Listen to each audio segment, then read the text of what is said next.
दिल्ली का दंगल जारी है और इस दंगल में तमाम सियासी पहलवान पब्लिक के बीच पहुंचे हैं और लगातार अपने पक्ष में वोट की अपील कर रहे हैं। लेकिन वजीरपुर की जनता किसको यहां का वजीर बनाती है ये तो आने वाला वक्त बताएगा। लेकिन कांग्रेस की तेज तर्रार प्रवक्ता हमारे साथ मौजूद है जो कि वजीरपुर से उम्मीदवार भी है। मैम, क्या विजन है और क्या यहाँ की समस्या है अब तक आपको? देखिए, बहुत बड़ा दुर्भाग्य है कि दिल्ली जो देश की राजधानी है उसमें आज भी वही समस्या है जो कि आप किसी गांव दूर दराज के बहुत ही पिछड़े इलाके में देखेंगे।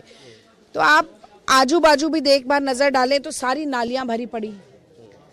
यमुना को साफ करने की बात होती है, यहाँ पर मलमूत्र की नदियां नालियों से बह रही हैं। बारिश ज़्यादा होती है तो सीवर का पानी घरों के अंदर घुटने तक भर जाता है और बारिश नहीं होती है तो टैंकर माफिया का राज चलता है। प्रदूषण तो इतना ज़्यादा है कि 5 सबसे ज़्यादा खराब AQI वाले जो इलाके हैं उसमें से एक हमारी विधानसभा है। और इसके बावजूद आप देखेंगे कि यहाँ पर टिकट उसी विधायक को दी आम आदमी पार्टी ने जिसने 10 साल से कोई काम नहीं किया। तो जो आप देश में नूरा कुश्ती देख रहे हैं कि आम आदमी पार्टी और भाजपा, वही मॉडल सीधा हमारी वजीरपुर विधानसभा में। दुख की बात है कि यहाँ के विधायक आम आदमी पार्टी के जो हैं वो जल बोर्ड के मेंबर हैं।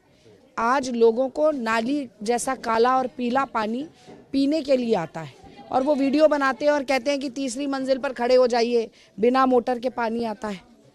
कहाँ आता है पूछ के देखिए। वो कहते हैं कि इतना साफ पानी है कि यूं लगाइए ग्लास में और गटागट पी जाइए। मैं तो अब सबसे कहती जा रही हूँ कि उनके विधायक वोट मांगने आए, खैर वो कहीं निकल भी नहीं रहे हैं, बेचारे पूरी तरीके से परास्त हुए हुए हैं। तो वही गंदा पानी एक बार पिलाना चाहिए। तो केजरीवाल जी ने झूठ बोलने के अलावा और बरगलाने के अलावा कोई काम नहीं किया।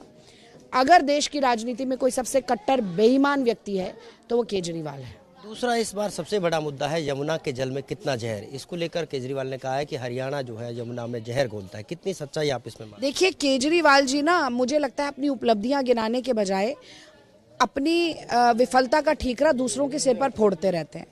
जब प्रदूषण की बात होती थी और पंजाब में कांग्रेस की सरकार थी तो कहते थे पराली पंजाब से जो जलती है उसके धुएं से प्रदूषण होता है। अब उनकी खुद की सरकार है तो पराली नहीं जलती, ना वहाँ से धुआं आता है। अब हरियाणा से धुआं आता है क्योंकि वहाँ भाजपा की सरकार है। तो बार बार आप नाच न जाने आंगन टेढ़ा वाली बात दिखाते रहेंगे तो जनता कब तक आपके झूठ पर यकीन करेगी।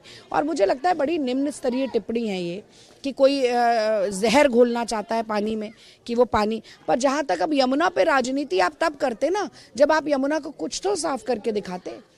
अब तो सारे राहुल जी भी गए यमुना नदी में, देखा यमुना जी वैसे ही इतनी जहरीली हो गई क्योंकि ये सरकार की विफलता रही कि वो कोई काम नहीं कर पाए।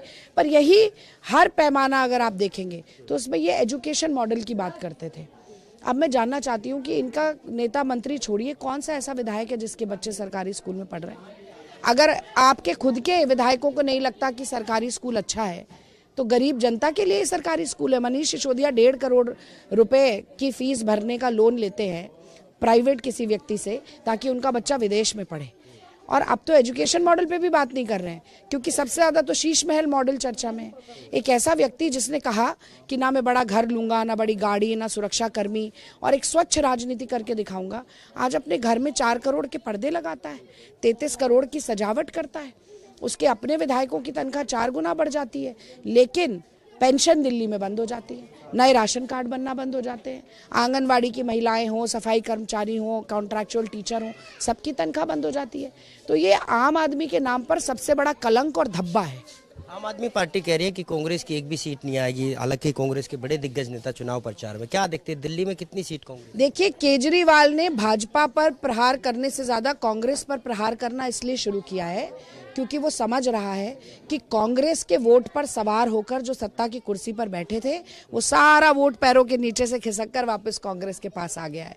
तो इनके पैरों तले सियासी जमीन जब खिसकने लगी तो ये कांग्रेस पर प्रहार कर रहे हैं। सच्चाई ये है कि ये RSS का खुद का छोटा पैकेट है और वो इसलिए है क्योंकि ये बार बार जहां कांग्रेस और भाजपा की लड़ाई है ये कूद जाते हैं बीच में। हरियाणा में इन्होंने यही किया, वोट काटते हैं कांग्रेस का, भाजपा को जिताने की कोशिश करते हैं। ये शाहीन बाग पे नहीं बोलते, मरकज पे CAA NRC पे नहीं बोलते, चुप होके बिल में छुप जाते हैं और फिर कहते हैं जी हम तो इस देश में कौमी एकता को बढ़ा रहे हैं। तो केजरीवाल जी बहुत बड़े बहरूपिया हैं और उनका पर्दा अब जनता के सामने साफ हो गया है, फाश हो गया है। इस बार उनकी काट की हांडी नहीं चढ़ेगी। इस बार वो उसमें आग लग चुकी है। रागनी नायक को वजीरपुर का नायक बनाने से कौन सा उम्मीदवार रोक सकता है? यानी कुल मिला के कहे कि सीधा सीधा मुकाबला आपका किससे? क्यों पड़े हो चक्कर में, कोई नहीं है टक्कर में। इस बार वजीरपुर विधानसभा की नायक मैं ही बनूंगी, और वो इसलिए बनूंगी कि मुझे जनता बनाना चाहती है। मैं इसलिए बनूंगी कि अब जनता दोबारा एक बार कांग्रेस की जो विरासत रही दिल्ली में 15 साल की शीला जी की सरकार, कांग्रेस की सरकार रही, उसे याद कर रही है। और इसलिए भी कि उन्हें लगता है कि जितना अच्छा मैं टीवी पे बोलती हूँ उससे ज़्यादा अच्छा काम करके दिखाऊंगी। कौन कौन से अच्छे काम होने वाले हैं अगले पास? बहुत काम होंगे। ये सारी सीवेज, ये जो है नालियाँ जाम पड़ी हैं, इन्हें हम साफ़ कराएंगे। ये छोटी छोटी गलियों की प्लास्टरिंग कराएंगे। अभी हम लोग यहाँ मस्जिद के पास खड़े थे बात करने के लिए, तो एक सज्जन और एक बच्चा बिल्कुल नाली में ही गिर गया, और अंधेरा रहता है इन गलियों में, वो साफ़ करेंगे। और सबसे ज़रूरी, पीने का पानी स्वच्छ और मीठा जैसे कांग्रेस की सरकार में मिलता था वही जनता को मुहैया कराना, ये सबसे पहली प्राथमिकता होगी। तो ये थी हमारे साथ कांग्रेस की उम्मीदवार और राष्ट्रीय प्रवक्ता कांग्रेस की रागनी नायक, जिनका मानना है कि वजीरपुर की नायक वो इस बार बनने जा रही है, और साथ ही साथ दावा किया है कि इस बार दिल्ली में कांग्रेस की सरकार आएगी। हालांकि ये तो आने वाला वक्त ही तय करेगा कि कौन कहां से विधायक बनता है और दिल्ली की कुर्सी पर कौन राज करता है। कैमरामैन त्रिपाठी के साथ नीरज अंबावता, सूर्य समाचार, वजीरपुर विधानसभा।